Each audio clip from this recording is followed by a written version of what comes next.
Now, to get back to this clash of civilizations thing, Huntington's, everybody is flailing around for some paradigm, some big thing that you can use to control people. And Huntington's idea was clash of civilizations. So, there's Islam and us and all these other things. And the reason why the idea is the reason why the world is so disorderly is because you've got now with the Cold War going, you've got all these ethnic groups killing each other and so on. Well, as usual, it's always a good idea to start by asking about the facts. Whenever you hear anything said very confidently, the first thing that should come to mind is, wait a minute, is that true?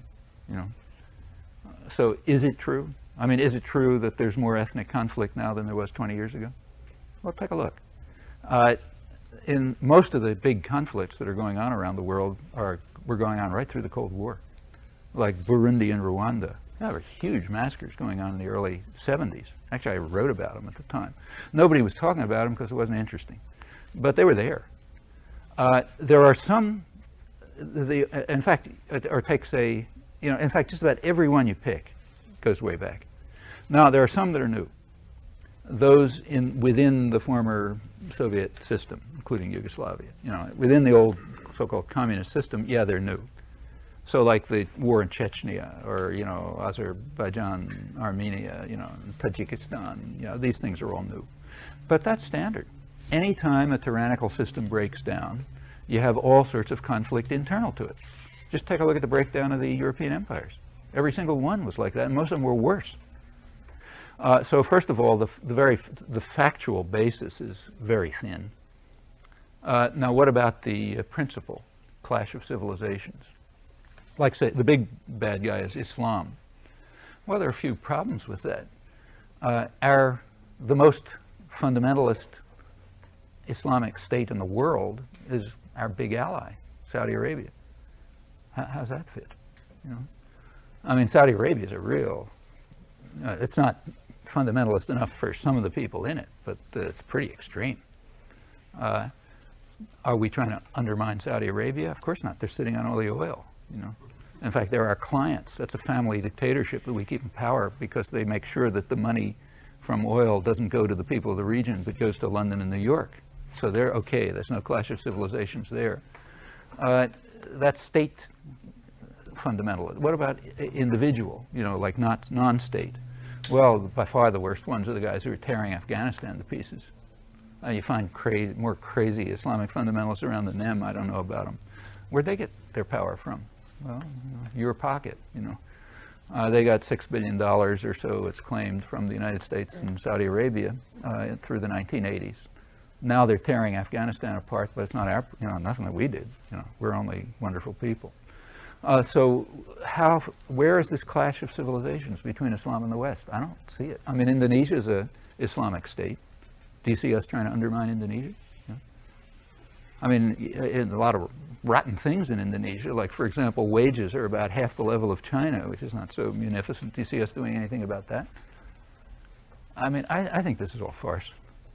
I mean, I don't mean to say total farce. Like, there must be a new paradigm, something that people can build their careers on and write books about and so on and so forth, which can then be turned into a device of controlling people. That part is true.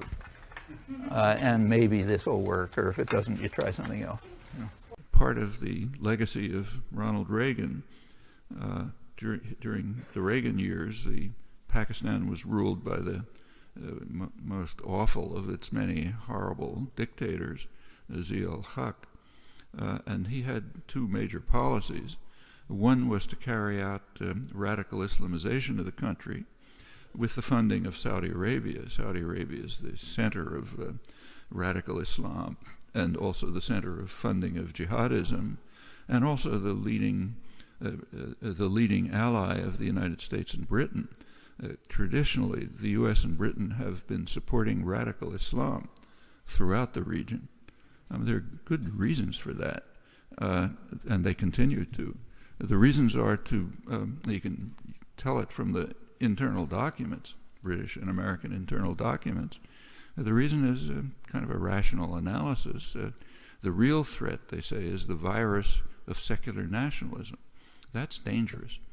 Secular nationalism, say Nasser, for example, can lead to the possibility of efforts to try to take the resources of the region and use them for their own populations, rather than for the benefit of the West and the ruling, super-rich ruling families. So that's a real problem. And the only barrier to secular nationalism, to the virus of secular nationalism, as it's called, is radical Islamism. So the U.S. and Britain as well have been strongly supporting radical Islam for a long time and continue to. It's a little ironic when you hear them complaining about the Muslim Brotherhood, which by comparison is moderate Islam. And that remains true. Saudi Arabia, for example, is given free rein to crush demonstrations. No talk of no-fly zones. There was a day of rage called in Riyadh, but the police presence was so extensive that nobody could even show up. They're too intimidated. Same in Kuwait. These are rich oil states which have loyal dictators. So therefore, they're free to do anything they like.